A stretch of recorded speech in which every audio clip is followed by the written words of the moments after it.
मुळात मंदिरामध्ये मुसलमान घुसले कसे हा प्रश्न गंभीर आहे आणि त्याची कहाणी बरीचशी राजकारणाच्या आसपास आहे।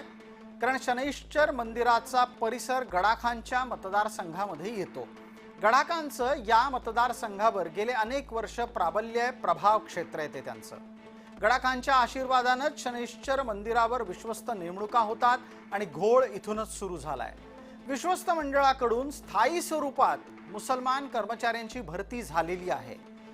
2015 पासून टप्प्याटप्प्याने इथे मुसलमान भरले गेलेले आहेत। ते परमनंट नोकरी करतात।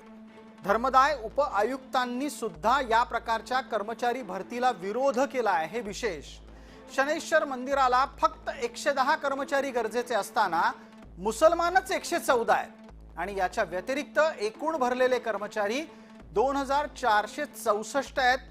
हे कशाच्या आधारावर भरले असा प्रश्न धर्मदाय कार्यालयाकडून विचारला गेलाय। स्थानिक राजकारणाच्यासाठी हिंदूंच्या मंदिरामध्ये मुसलमान घुसवले गेले आहेत का, हाही सवाल या निमित्तानं भाविकांकडून उपस्थित होतो।